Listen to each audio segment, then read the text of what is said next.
नमस्कार. श्री लोकनाथ स्वामी लिखित भूवैकुंठ पंढरपूर हे पुस्तक आपण वाचत आहोत. आज आपण 3ऱ्या प्रकरणातला पुढचा भाग वाचायला घेतो आहोत. पुंडलिकाचे काशीगमन. पूर्वी लोहदंड क्षेत्रात जानुदेव नावाचे ब्राह्मण राहत होते. ते मोठे सात्विक, धर्मपरायण, सत्यशील आणि पुण्यवान होते. ते सदैव एकाग्र मनाने भगवंताची सेवा करत असत. भगवंताच्या कृपेने त्यांना एक पुत्रप्राप्ती झाली. त्याचं नाव होतं पुंडलिक. परंतु काही पूर्वदूषित कर्मामुळे ते प्रथमतः सदाचारी सुवर्तनी नव्हते. ते त्यांच्या आईवडिलांचा फार अपमान करत. त्यांचे कोणतेही म्हणणे ऐकत नसत. पुंडलिकाच्या अशा बोलण्याने त्याच्या आईवडिलांना मरणप्राय दुःख होत असे. मरण आले तर बरे, पण या मुलाची संगत नको असे त्यांना वाटू लागले. पुंडलिकाचे आईवडील काशी यात्रेला गेले. त्यांनी पुंडलिकाला त्यांच्यासमवेत चलण्यास सांगितलं, परंतु ते गेले नाहीत.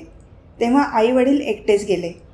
त्यानंतर काही दिवसांनी काही यात्रेकरू काशीला निघाले असता, ही काशी आहे तरी कशी, जाऊन पाहूया असा विचार करून पुंडलिकही निघाले. त्यांनी पत्नीला बरोबर घेतलं आणि प्रवासासाठी घोडा घेतला. वाटेत पायी चालणाऱ्या वृद्ध आईवडिलांना बघूनही पुंडलिक थांबले नाहीत.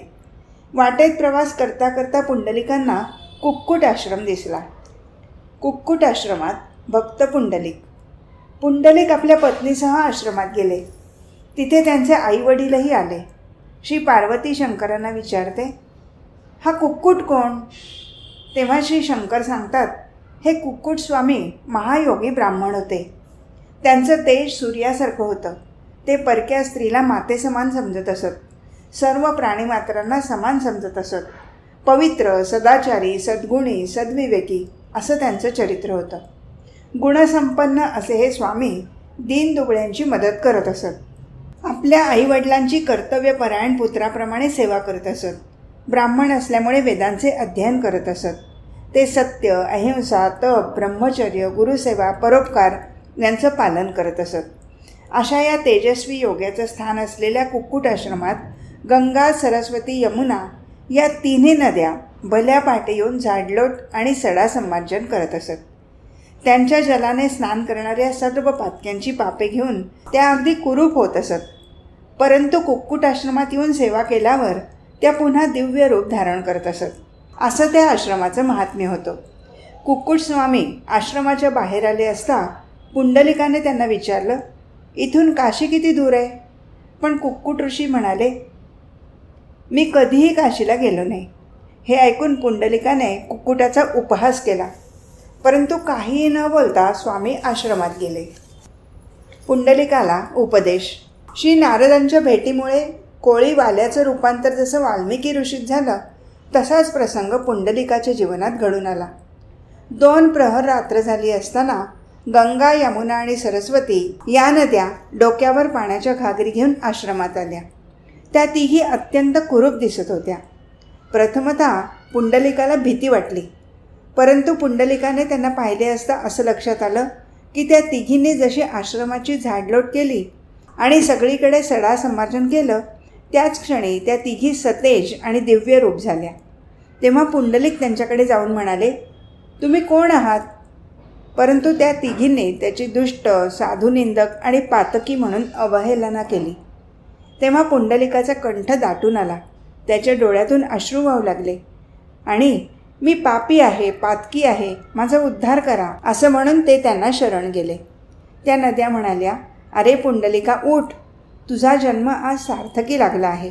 तुझं सुकृत फार मोठं आहे, ज्यामुळे तुला कुक्कुट ऋषींसारख्या महापुण्यशील योगाचं दर्शन झालं. तुला आमचं दर्शन झालं. तुला ज्ञानदृष्टी प्राप्त झाली. त्या नद्या पुढे म्हणाल्या, कुक्कुट स्वामी हे मोठे परम पवित्र ब्राह्मण आहेत. अत्यंत सदाचारी, सद्वर्तनी असून ते अत्यंत तेजस्वी आहेत. त्यांनी आपल्या आईवडिलांची सेवा केली आहे.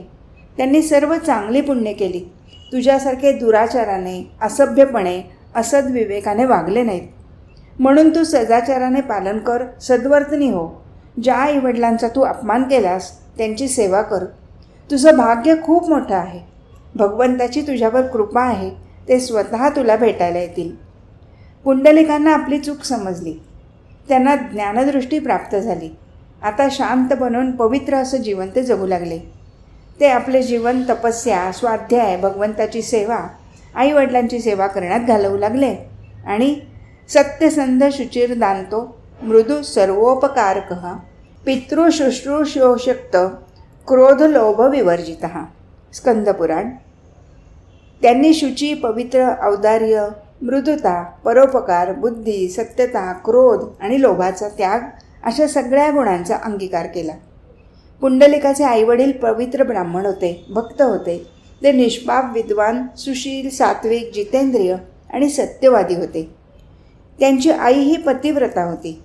आई वडील जर भक्त असतील तर मातृदेवो भव पितृदेवो भव या उक्तीप्रमाणे त्यांची सेवा करणं खरोखरच भाग्याची गोष्ट आहे आणि पुंडलिकांना ते भाग्य मिळालं. भगवंतही आपल्या भक्ताचे भक्त व्हायला सांगतात. ये मे भक्तजनाः पार्थ न मे भक्ताश्च ते जनाः मद्भक्तानां च ये भक्तास्ते मे भक्ततमा मताः. हे अर्जुना, जे लोक माझे भक्त आहेत ते वास्तविकपणे माझे भक्त नाहीत, परंतु जे माझ्या भक्तांचे भक्त आहेत ते माझे भक्त आहेत. मातृदेवो भव पितृदेवो भव या उक्तीचा अनेक वेळा दुरुपयोग झालेला आपण पाहतो. देवता, गुरु, आईवडील यांची सेवा करायलाच पाहिजे. ते वंदनीय आहेत, प्रार्थनीय आहेत. पण आम्ही आमचं कर्म करतो, पुण्य करतो, आईवडिलांची सेवा करतो म्हणजे आम्हाला भगवंताची भक्ती करण्याची गरज नाही, हा भाव चुकीचा आहे. भगवंताच्या सेवेला, भक्तीला पर्याय नाही. आपण हे शरीर नसून आत्मा आहोत. हा आत्मा भगवंताचा अंश असून त्यांचा नित्य दास आहे. भगवंताच्या सेवेने, हरिनामानेच आपण आत्मसाक्षात्काराला पात्र होऊ शकतो. आपण भगवंताच्या सेवेनेच आयुष्यातलं परमध्येय म्हणजे भगवत भक्ती प्राप्त करू शकतो. आचार्यगण वैष्णवजन सांगतात, भजहू रे मनश्री नंदनंदन अभय चरणारविंदरे दुर्लभ मानव जन्मसत संगे तरोहो ए भव सिंधुरे विफले सेविनु कृपण दुर्जन चपल सुखलव लागी रे कमल दलजल जीवन तलमल भजहू हरिपद नीती रे. हे दुर्लभ असं मानव जीवन ब्रजेंद्र नंदन श्यामसुंदराच्या म्हणजे श्री विठ्ठलाच्या चरणकमलाचं भजन करण्यासाठी आणि या भवसागरातून पार होण्यासाठी व्यतीत कर. दिवस रात्र जागून संसारी दुर्जनाची सेवा तू ज्या सुखासाठी करत आहेस ते सुख चंचल, क्षणभंगूर आहे. हे जीवन कमलदलावरील पाण्याच्या थेंबाप्रमाणे अस्थिर असून ते केव्हा समाप्त होईल हे निश्चित नाही. म्हणून तू भगवंताच्या चरणकमलाचं भजन कर. अशा रीतीने तपस्व्या ध्याय निरतो भक्तिमान गरुडध्वजो सत्यवादी जितक्रोधो जितेंद्रिय गणत सदा. स्कंदपुराण. चंद्रभागेच्या तीरी लोहदंड क्षेत्रात आपल्या पुण्य, पवित्र, निर्मल आश्रमात तपश्चर्या, स्वाध्याय यात दंग, विष्णूची भक्ती, सत्यवादी, क्रोधावर विजय, इंद्रिय समूहावर नियंत्रण इत्यादी गुणांनी युक्त असे भक्त पुंडलिक राहू लागले. पुंडलिक कोण? आधी सांगितल्याप्रमाणे श्रीकृष्ण रुसून गेलेल्या रुक्मिणीला शोधण्यासाठी द्वारकेतून दिंडीर वनात आले होते. त्याचवेळी भगवंतांना भक्त पुंडलिकाची आठवण झाली आणि ते त्याला भेटण्यासाठी त्याच्या आश्रमात आले. हे भक्त पुंडलिक कोण आणि त्यांना भेटण्यासाठी भगवंत इथे का आले यासंबंधी एक कथा सांगितली जाते. अनेक विद्वानांच्या मते पूर्वजन्मीचा मुचकुंदच पुंडलिक आहे आणि त्याविषयीचे अनेक संदर्भ आपल्याला आढळतात. ती कथा अशी: द्वापार युगात मुचकुंद नावाचा एक पराक्रमी राजा होता. देव आणि दानवांच्या युद्धात देवांनी त्याची मदत मागितली होती. मुचकुंदाने खूप पराक्रम दाखवला आणि देवी देवतांना विजयश्री प्राप्त करून दिली. देवांनी प्रसन्न होऊन त्याला वर मागायला सांगितलं. तेव्हा मुचकुंदाने म्हटलं, मी खूप थकून गेलो आहे. मला एकांतात खूप झोप हवी आहे आणि जो कोणी माझी निद्रा भंग करेल त्याच्यावर माझा दृष्टिक्षेप पडताच तो भस्म होऊन जावा. देवांनी तथास्तु म्हटलं. राजा मुचकुंद एका गृहेत निद्राधीन झाला. पुढे कृष्णावतारात जरासंधाच्या वतीने कालयवन नावाचा एक राक्षस श्रीकृष्णाशी युद्ध करण्यासाठी आला. या राक्षसाचा वध कुणीही शस्त्रांनी अथवा अस्त्रांनी करू शकत नसे. म्हणून भगवान श्रीकृष्ण मोठ्या कौशल्याने त्या राक्षसाला राजा मुचकुंदाच्या गुफेत घेऊन गेले. राजा मुचकुंद निद्राधीन अवस्थेत होता. त्याच्या शरीरावर भगवान श्रीकृष्णाने आपला शेला टाकला आणि स्वतः श्रीकृष्ण अंधारात लपून बसले. त्यांच्या मागोमाग कालयवन गुहेत आला. त्याने भगवान श्रीकृष्णांचा शेला पाहिला. त्याला वाटले श्रीकृष्ण झोपले आहेत, म्हणून त्याने निद्रिस्त अशा मुचकुंदावर लत्ता प्रहार केला. मुचकुंदाला जाग आली. त्याने अत्यंत क्रोधित नजरेने कालयवनाकडे पाहिलं. तो दानव एका क्षणात जळून भस्म झाला. त्यानंतर भगवंतांनी मुचकुंदाला दर्शन दिलं. श्रीकृष्णांनी राजाला संपूर्ण प्रसंग सांगितला. तेव्हा मुचकुंदाने म्हटलं, आता आपण माझ्यासमोर असेच राहा. तेव्हा श्रीकृष्ण म्हणाले, मी तुझी ही इच्छा पुढल्या जन्मी पूर्ण करीन. आणि याच राजा मुचकुंदाने भक्त पुंडलिकाच्या रूपाने जन्म घेतला. ते दिंडीरवनात पंढरपूर क्षेत्रात चंद्रभागा नदीच्या तटावर लोहदंड तीर्थाच्या जवळ राहिले. पूर्वी दिलेल्या वचनानुसार श्रीकृष्णाने रुक्मिणी मातेचा शोध घेण्याचं कारण समोर ठेवलं असं सांगतात. पुंडलिकाला भगवंताचं दर्शन. श्रीकृष्ण पुंडलिकाच्या घरी आले आणि दारात उभे राहिले. घरात भक्त पुंडलिक पाठमोरे बसले होते. ते आपल्या आईचे चरण धुत होते आणि पाठीमागे श्रीकृष्ण उभे होते. भगवंताचं तेज दाही दिशाला पसरलं. भक्त पुंडलिक आश्चर्यचकित झाले, घाबरले. त्यांनी मागे वळून पाहिलं तर साक्षात भगवंत श्रीकृष्ण त्यांच्या दारी उभे होते. भगवंताचं अप्रतिम सौंदर्य, अनेक रत्नांच्या तेजाने उजळलेलं, मस्तकावर शिंके असलेले, गालावर मकरकुंडले विराजित, विशाल वक्षस्थलावर पदक आणि श्रीवत्स कौस्तुभ धारण केलेले, सुंदर नाक, मोठी बाहुभूषणे, सुंदर कमलाकृती नेत्र, दीप्तिमान आनंददायी हास्य, केसाचे झुबके, प्रशस्त खांदे, मोठी हनोटी असणारे, मृदू अशा अंतसूत्राने वेष्टिलेले पिळदार कमरबंदांनी शोभणारे, उभय कटीपर्यंत पोचलेल्या त्रिवलींनी युक्त क्षुद्र घंटा आणि शिंके बांधलेल्या मांड्यांनी अतिसुंदर दिसणारे, उजव्या हातात सुंदर दलाचे कमल धारण करणारे, डाव्या हातात शंख असणारे, मांड्यांमध्ये गायी हाकण्याच्या काठीचा भाग पकडून ठेवणारे, कमरेवर हात ठेवून जगाला मोहित करणारे भगवंत सुंदर रूपाने शोभत पुंडलिकाच्या जवळ उभे राहिले. त्यांना पाहून मुनी आनंद विभोर झाले. असे भगवंताचे अप्रतिम सौंदर्य पाहून श्री पुंडलिक फार हर्षित झाले. श्रीकृष्णाने पुंडलिकाला हाक मारली, सख्या पुंडलिका, मी तुला भेटायला आलो आहे. तेव्हा पुंडलिकाने एका हाताने एक वीट श्रीकृष्णाकडे फेकली आणि आपण या विटेवर उभे राहा, आईवडिलांची सेवा झाली की मी येतो असं सांगून ते आईवडिलांचे पाय चेपू लागले. श्रीकृष्ण करकटेवर ठेवून विटेवर उभे राहिले आणि कौतुकाने पुंडलिकाकडे पाहू लागले.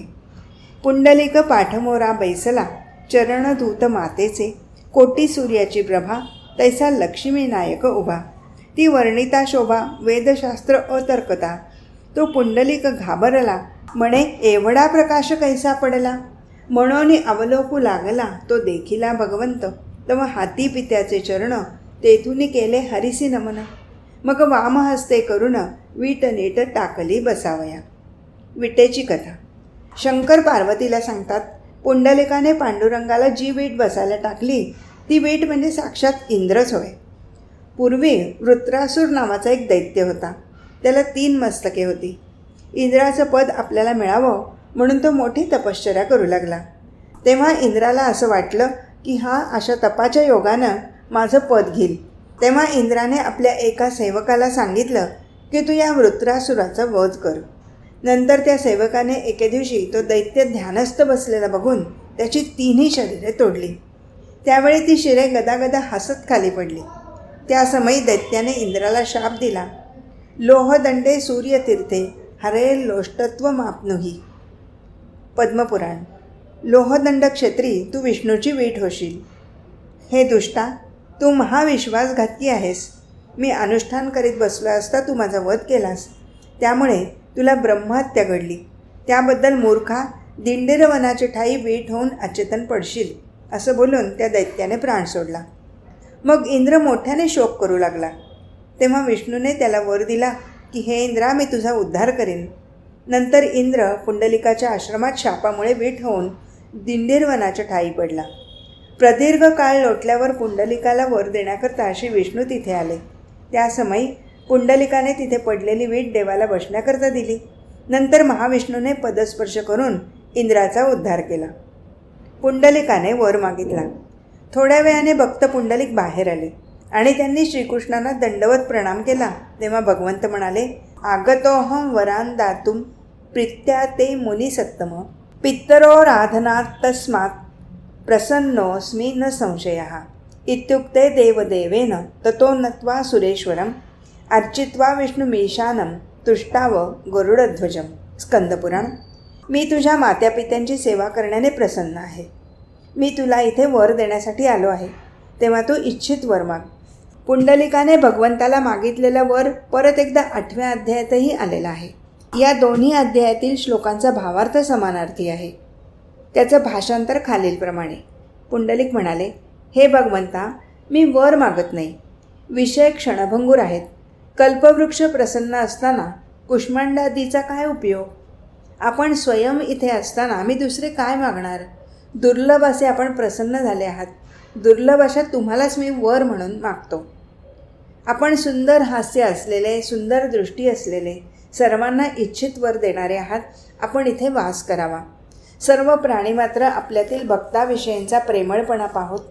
देवांना देखील दुर्लभ, परंतु माझ्या कारणाने इथे आपण उपस्थित झालात. जीव घोर अशा संसार सागरात बुडल्याने दुःखी झालेल्या जीवांचा त्राता आरक्षण करता अशा स्वरूपामध्ये इथे आपलं दर्शन घेऊन ते तुमच्या चरणकमलांची प्राप्ती करून घेऊत. आपल्या आज्ञेने हे क्षेत्र सर्व क्षेत्रांमध्ये उत्तम क्षेत्र आणि सर्व तीर्थांमध्ये उत्तम तीर्थ व्हावे. ज्ञान विज्ञानरहित मूर्ख पापी लोकांना देखील आपलं दर्शन व्हावं. तसंच हे तीर्थ माझ्या नावाने प्रसिद्ध व्हावं आणि भक्ताचे कल्पद्रुम असे आपण आपल्या सुंदर अशा रूपाने इथेच वास करावा. हेच वर मी मागतो. माझे इच्छित दुसरे नाही. पुंडलिकाने वर मागितल्यावर सुहास्य वदनाने भगवंत त्याच्याकडे पाहत उभे राहिले आणि म्हणाले, देवांनी ऋषींनी सुद्धा असे वर मागितले असता मी ते त्यांना देतो. मी प्रसन्न झाल्यावर दुर्लभ असं काहीच नाही. भीमा नदी इथे येऊन तुझा आश्रम पावन करील. मी तीर्थ आणि क्षेत्र या दोन्हीच्या ठिकाणी राहीन. मी माझ्या लोकात म्हणजे भगवद्धामात जसा राहतो तसाच मी इथे राहीन. हे द्विजश्रेष्ठा, विशेषतः मनुष्याकरता कलियुगामध्ये गंगा वगैरे तीर्थांपेक्षा हे तीर्थ अधिक फल देणारे आहे. सर्व क्षेत्रात हे क्षेत्र उत्तम होईल. ज्ञानी तसेच अज्ञानी लोकांनासुद्धा भक्ती प्रदान करणारं हे क्षेत्र होईल. माझ्या आज्ञेने सर्व घडून येईल. तुझ्या नावाने ओळखल्या जाणाऱ्या या क्षेत्रात मी राहीन. अशा प्रकारे वर देऊन द्वारकाधीश श्रीकृष्णाने तिथे वास केला. तेव्हापासून हे क्षेत्र पंढरी क्षेत्र किंवा पंढरपूर या नावाने प्रसिद्ध झाले. तो श्रीकृष्ण विठ्ठल किंवा विठोबा या नावाने आज 28 युगे भिवरेच्या म्हणजे चंद्रभागेच्या तीरी कटीवर हात ठेवून विटेवर उभा आहे. तो अनंत भक्तांवर कृपा करीत आहे. अशा प्रकारे भक्त पुंडलिकाला दर्शन देऊन भगवंताने त्याच्यावर विशेष कृपा केली. आधी वर्णन केल्याप्रमाणे पुंडलिक कथेचा चुकीचा अर्थ घेतला जातो. पण भक्तांचा योग्य आदर्श समोर ठेवून भगवत भक्तीमध्ये परायण व्हायचं आहे. भगवंत पुंडलिकांना भेटण्यासाठी येतात तेव्हा आईवडिलांची सेवा करीत असलेले पुंडलिक वीट भगवंताकडे भिरकावून त्यांना प्रतीक्षा करायला सांगतात. परंतु सर्वसामान्यांकडून याचा असा बोध घेतला जातो की आईवडिलांची सेवा ही भगवंताच्या सेवेपेक्षा मोठी आहे. आधी सद्गुणांचा विचार व्हायला हवा असा प्रचार आहे. भगवंतांना फुले देऊन सेवा करण्यापेक्षा गरिबांना अन्न का खाऊ घालत नाही? माधव सेवेपेक्षा मानव सेवा श्रेष्ठ आहे. मंदिरे बांधण्यापेक्षा हॉस्पिटल बांधा, शाळा बांधा असा मुख्यतः प्रचार केला जातो आहे. परंतु वास्तविकतेत भगवंताची सेवा ही सर्व सेवांपेक्षा कशी श्रेष्ठ आहे हे तथ्य भागवत पुराणांतर्गत सांगितलं आहे.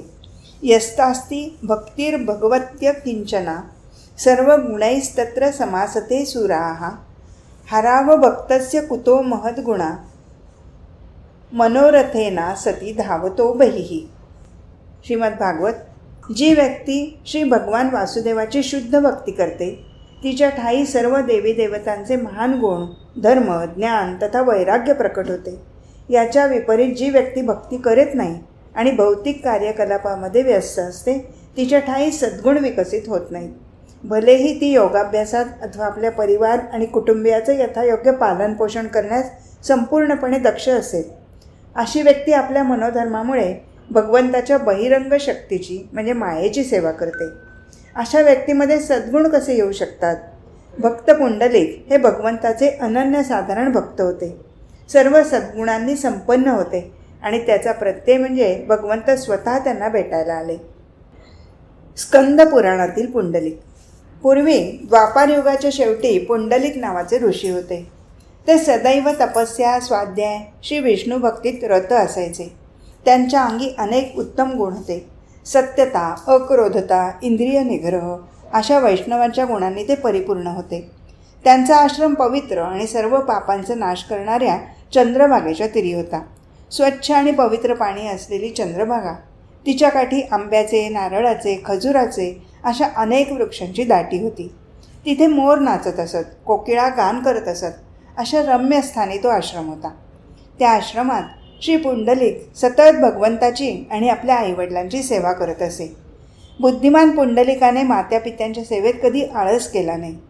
पुंडलिक आपल्या आईवडिलांची सेवा, त्यांचं स्नान करून, वस्त्रे नेसवून, उटणी लावून, उत्तमोत्तम खाद्यपदार्थाचं भोजन करून, चांगले शब्द बोलून, पाय चेपून करीत असे. एके दिवशी ब्रह्मदेव त्याच्या आश्रमात आले. ब्रह्मदेवांना पाहून भक्त पुंडलिकांना फार आनंद झाला. आपलं दर्शन झाल्याने मला फार कुशल झाले आहे. किंबहुना भूतमात्राचं कुशल करणं हेच आपल्या दर्शनाचं कारण आहे. आपण आमच्यासारख्या गृहस्थांच्या घरी आलात, दर्शन दिलं, फार फार आश्चर्य आहे. मी पूर्वी असं काय पुण्य केलं, कोणतं तप केलं, कशाची पूजा केली, याचकांना काय दिलं हे मलाच कळत नाही. त्यामुळे हा आनंदाचा, भाग्याचा दिवस उजाडला. असं म्हणून त्यांनी ब्रह्मदेवाची श्री विष्णूप्रमाणे पूजा अर्चना करून स्तुती केली. ब्रह्मदेव गंभीर आवाजात पुंडलिकाला म्हणाले, मी तुझ्यावर प्रसन्न आहे. माझं दर्शन हे भूतमात्रांसाठी सदैव कल्याणाचं कारण आहे. तुला हवा तो वर मागून घे. तेव्हा पुंडलिक म्हणाले, करुणामय अशा आपण मला असं वर द्यावा की प्रसंगी देवांनासुद्धा दुर्मिळ असं भगवंताचं दर्शन मला व्हावं. विष्णूची निर्मल भक्ती हाच वर मला असावा. आपणासारख्या थोरांचा आणि विष्णुमार्गी बहुतांचा सहवास लाभावा. प्रभू मला दर्शन देतील तो उपाय मला ज्ञात नाही, आपण मला सांगा. पुढे ते म्हणाले, आपले दर्शन हे भगवंताच्या दर्शनाचे सूचक आहे. संत ज्याच्यावर प्रसन्न होतात त्यांच्यावर परमेश्वर देखील प्रसन्न होतात. तेव्हा ब्रह्मदेव म्हणाले, तुझ्यावर श्री हरिकृपा आहे. तुझ्या भक्तीने, सेवेने प्रसन्न झालेले भगवंत तुला नजीकच्या काळात दर्शन देण्यासाठी येतील.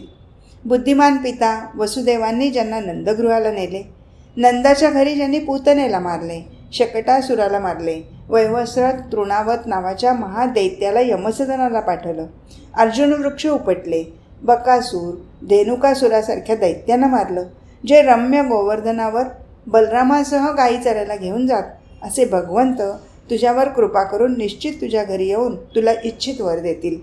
तुझी भक्ती, महती सर्वत्र अतुलनीय होईल आणि हे क्षेत्र ऋषी, देव, मनुष्य या सर्वांकडून सेव्य होईल. असे म्हणून ब्रह्मदेव तिथेच अंतर्धान पावले. पुंडलिकांनी त्यांना नमस्कार केला. पुंडलिकही स्वतःच्या निवासस्थानी गेले. देवकीनंद श्रीकृष्ण वृंदावनात महादैत्य धेनुकासुराचा वध करून गायींना चरण्यासाठी गोवर्धनावर गेले असता ते पुंडलिकाला भेटण्यासाठी आले. 5 वर्षाचे, कमळासारखे सुंदर नेत्र असलेले, वनमालेने सुशोभित, महातेजस्वी भगवंतांनी 10ही दिशा प्रकाशाने उजळून टाकीत पुंडलिकाच्या आश्रमात प्रवेश केला. भगवंतांना पाहून पुंडलिक फार हर्षित झाले. फार मोठा प्रकाश आपल्या आश्रमात कुठून आला? त्यामुळे आश्चर्य वाटून पुंडलिक चिंतित झाले आणि त्यांना गोविंदाचं प्रत्यक्ष दर्शन झालं.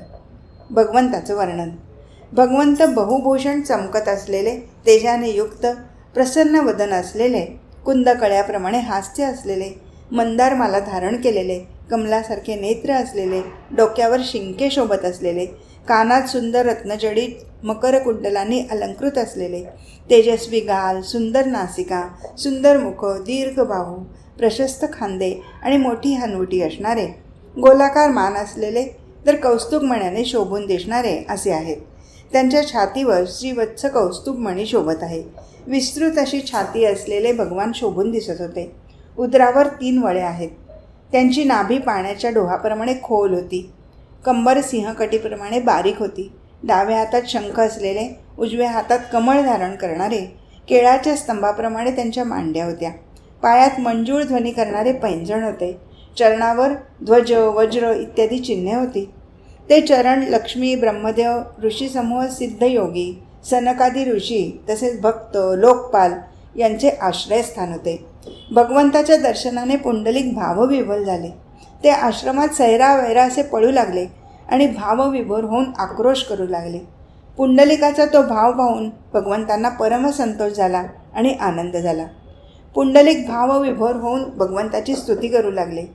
ब्रह्मदेव, शंकर, देव, वेद, पुराणही ज्यांना ओळखत नाहीत त्यांची स्तुती मी कशी करावी? ज्यांच्या नाभीतून ब्रह्मदेव निर्माण झाले आहेत त्या पित्याला मी नमस्कार करतो. सर्व वेदांना जिंकणाऱ्या मीनरूपी परमेश्वराला मी नमस्कार करतो.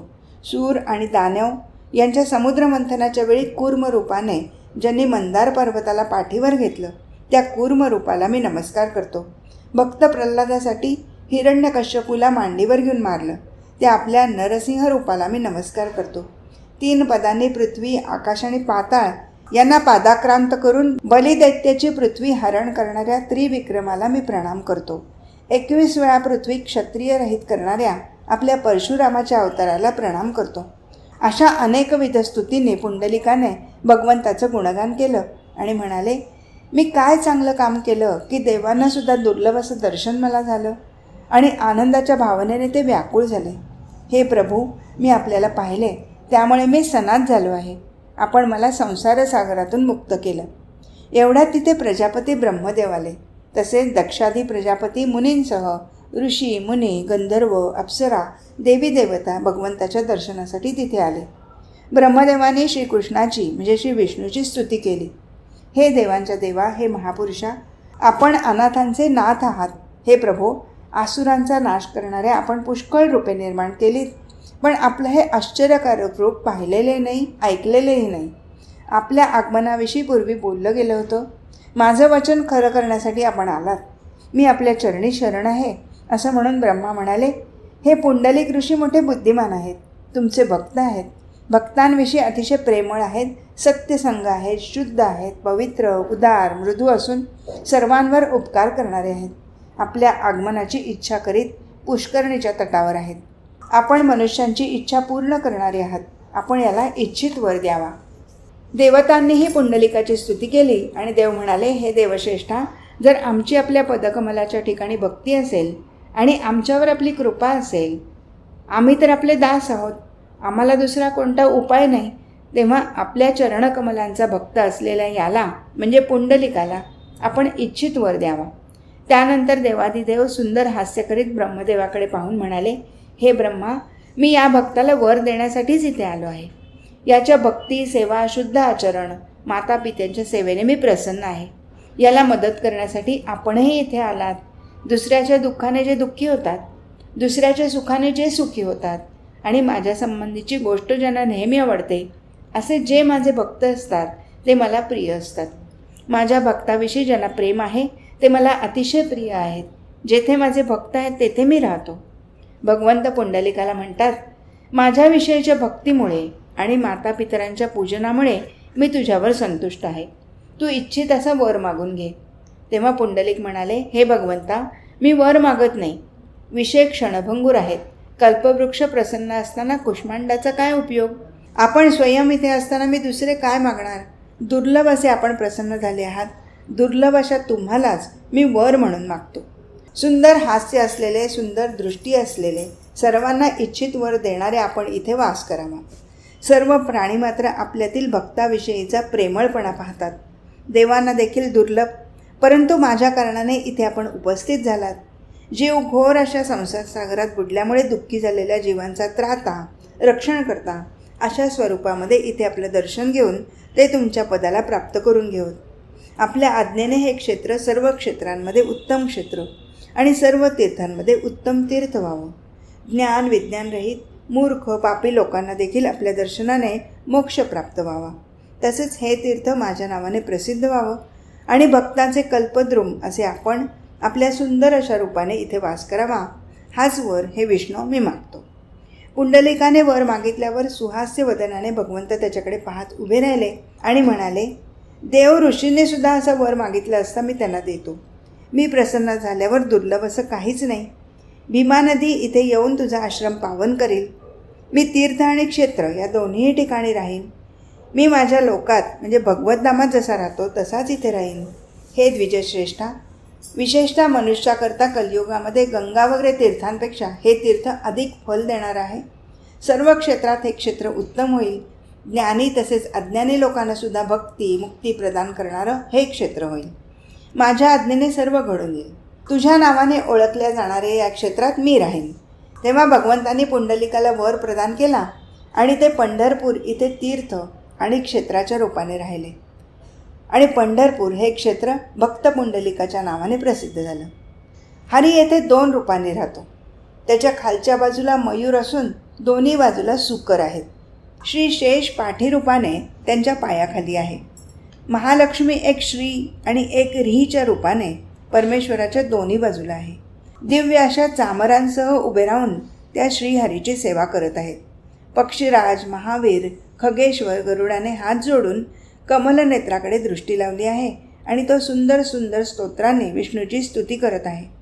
डाव्या बाजूला शंकर 11 रुद्रांसह विष्णूची सेवा करत आहे. हे नारदा, तू विष्णूचे भक्तावरचे प्रेम पाहिलेले आहेस. हृदय कमलाच्या ठिकाणी योग्यांनी ज्याचं ध्यान केलं आहे ते लोकांच्या दृष्टीपथात आलेले आहेत. असे ते पश्चिमाभिमुख आणि पूर्वाभिमुख आहेत. दोन्हीच्या मधल्या जागेला क्षेत्रराज असं म्हणतात. हेच भगवंत तीर्थाच्या ठिकाणी शुभ्र मंडपामध्ये सोने आणि रत्नांनी विभूषित असून देवी देवता त्यांची सेवा करतात. नवशक्तीने युक्त कोटी चंद्र सूर्याच्या प्रकाशाने प्रकाशमान झालेले विष्णू जे वेद पुराण सिद्धांत आणि लोकपाल यांच्याद्वारा सेवित आहेत त्या पुंडलिकासह इथे विराजमान झालेले आहेत. अशा प्रकारे भक्त काळ कल्पद्रुम श्री विठ्ठलाने आपले भक्त पुंडलिकाची इच्छा पूर्ण केली आणि आजही भगवंत तसेच इथे उभे आहेत. श्री विठ्ठलाच्या दर्शनाचं फार महत्त्व असून दर्शनार्थांची सर्व महापातके नष्ट पावतात आणि त्याला भगवंताच्या चरणी भक्ती प्राप्त होते असंही सांगितलं जातं. भगवंत स्वतः खुद्द इथे विराजमान असून जो म्हणेल ही शिला आहे ती व्यक्ती नरकात जाईल असं सांगितलं जातं. आज इथेच थांबू. हरिओम तत्सत.